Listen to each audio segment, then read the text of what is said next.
Welcome back, you super sexy individuals. And why are you super sexy? Because you're part of my legion, and I love you for it. Today, we are going to be doing a little bit of a deep dive. Is it a deep dive? A broad brushstroke, actually, but a deep dive of a broad brushstroke on how to draw a city.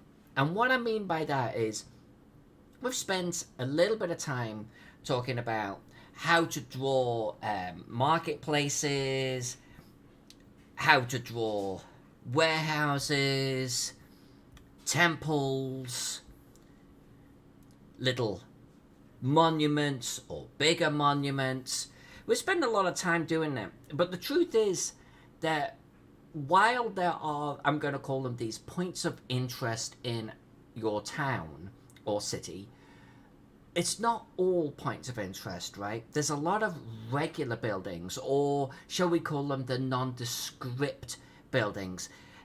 I'm going to refer to it from now on as your fill. It's your map fill. But there are different ways of doing it. I've talked about it a few times, and today we're going to concentrate on this. I'm going to talk about a couple of different ways that you can do it, my preferred way, and why it's my preferred way. Now, there are other videos in this series. If you haven't watched them already, I highly encourage you to do so. But that said, without further ado, let's get into this a little bit. I've done building shapes before. That was one of the earlier videos, and I have touched upon drawing the city blocks. That's let's call it that. But let's really get into the weeds on this one. I saw a post on Facebook not that long ago that was talking about buildings layout like this. Buildings layout? That was almost English. Let's just roll past it, Faden. But building layouts like this don't exist. And I know what the guy was driving at, because he's saying that, if you looked at medieval Paris or something like that from above and you're looking at roof shapes, you're probably going to be seeing something more like this.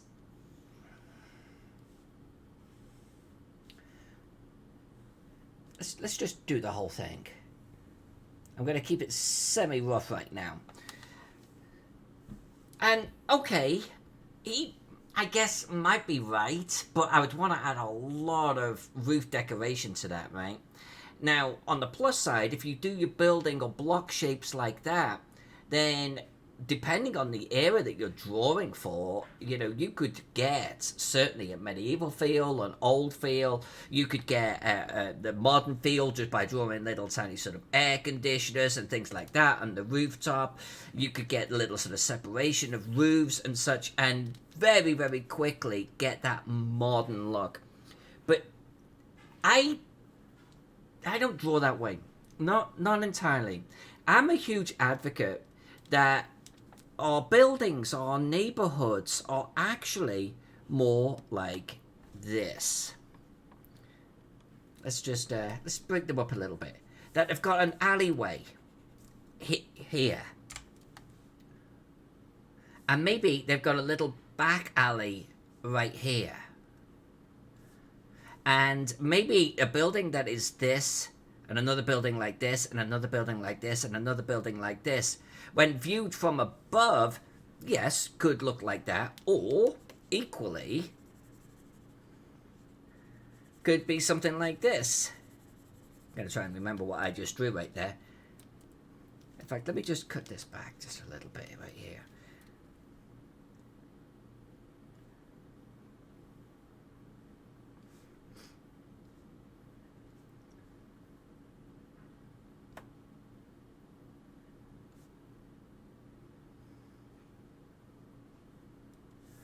And you'll see that very, very, very quickly, we're beginning to get into a shape not too dissimilar from what I've kind of got down in this area right here, right? Now, this is kind of an extreme, by the way.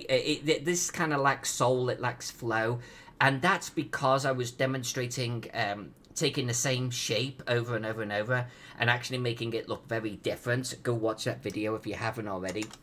But the principle is very much the same. And maybe, I don't know what that is, by the way. I'm going to get rid of that.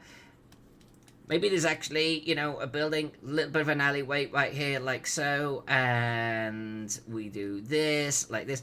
And maybe they've got a little bit of a backyard here. Little storage area, whatever it is. Let's do something similar right here. Add something a little bit sort of interesting. And so I'm a huge advocate of not having this,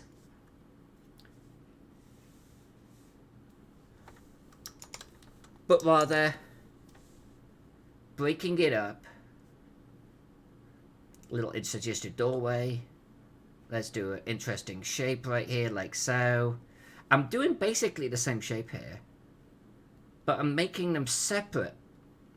And I'm adding this little alleyway in between. Now, to the Facebook post in question, while in spirit I think it's right, I think it is a mistake to say all cities should look like this. Cities vary according to the period we're in. Cities vary according to the feel we're trying to give it, right? And I like, certainly my medieval cities, to have these little alleyways and everything going on versus these big blocks of building shapes. I mean, that's okay, but let's throw an alleyway in here, right? Maybe a little walkway between buildings here. And to me, this then just starts to look a lot more interesting. I'm gonna add another one right there. This is now more interesting to walk around in as well. Like, as a player looking at this, I think that you would be way more intrigued by some of these areas. As a GM, I think you could look at the alleyway that I've just created here and start to visualize what is going on. Particularly if we kind of had like some maybe lean-tos and some shacks in the center here. Let's do something like this. A little bit of filth on the ground. There we go. I've just filled out a city block, and I personally think it looks more visually interesting. I also don't like big, huge chunks of what I'm going to call white space like that, unless it's a good reason. And even then, typically, I'll do something like this. I'll add a little bit of roof detail. Maybe they've got a little bit of a, you know, rooftop garden type of thing. Maybe we'll add where the stairs come up right there. I don't like doing too much of that, unless my culture and the buildings would be, let's say, flat top, a little bit like that. But you get the idea. This I would do more on a modern building. Over here, maybe we even have a dome overlooking the square down below, or the road down below. Maybe over here, you know, we'll just do a little bit of roof detail here just to break up all of the whiteness, and here. And maybe we'll actually give that one a ridge. Okay. Just like that. Now, here's the other thing to avoid. And this, by the way, kind of gets into it a little bit because of the way I was drawing it. But it serves as a good example, really, because of this. Avoid this.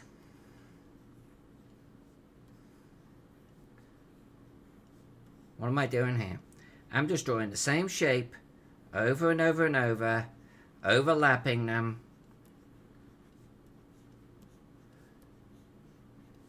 Now look, you could do this, okay? I'm not going to tell you how to map, but what I will tell you is this lacks rhyme, reason. It starts to actually have more of a quality of a shantytown, which may be desirable. But you know what else it has? No soul. Absolutely no soul and no character.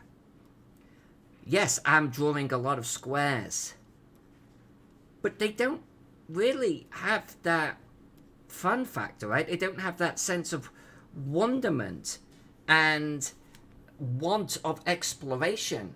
Look at the difference in the character between these two sections right here. These two look way more like they're proper buildings. We've got some little roof details and things like that. Each building is almost characteristically its own entity. Like you could put labels on them or numbers, and you go, okay, yeah, that's kind of like, the Guildhall over here. Yeah, this is whatever, sort of shop, etc. But you start to see them on the map. These, you don't, because they're all clones of each other. So I would strongly advocate against this. I mean, if it's for personal use and you're just needing to get down the feeling of a city for your players of a quick game that's coming up, go for it. But if you want to start really making your city have its own pulse, then spend the extra moment to add little alleyways. You could still get a good feeling of a city block with all of the personalization of this type of drawing, like so, right here. So try it like this. And by the way, this is kind of where this area came from, because I took just rectangles and I showed you how to make them not rectangles. And I'm doing that on the fly right now. So as you're drawing the rectangles, if you kind of just like do those little doohickeys right there, these little bits of details coming off, maybe we'll do another little building right there, and we'll do this. Maybe that's a little doorway coming in. Alleyway right there. Let's have a little bit of a waterfront, so I'm going to hook this in. And then we'll finish up the building right there. I'm actually going to give that a little bit of a rooftop right here. That's what you should be doing on your map. And you do it over and over and over within these kind of predefined, drafted spaces that you had created for yourself earlier on. Go watch video 1 or 2 if you want to know more about that. So that's where I'm going to kind of leave it right now, okay? I'm going to come back and probably explore this a little bit more. I'm going to actually be drawing one of my maps as a personal project for myself. And you're going to see how I apply this kind of mentality to creating my city blocks with personality. And that's what it's all about. If you've enjoyed this, please consider hitting the like button. I very much appreciate it. Maybe even give that little subscription button a little tickle under the cheek. And if you're feeling particularly cheeky, maybe head on over to my Patreon. I would love to see you there. I share mapping, map techniques, my old maps, map components, brushes, parts, how-to videos, how-to guides, but also lots to do with the role-playing hobby in general, the latest props that I'm making, the latest miniatures that I'm painting. Become part of the Legion. I look forward to seeing you then. Until then, love you everyone. I'll see you on the flip side.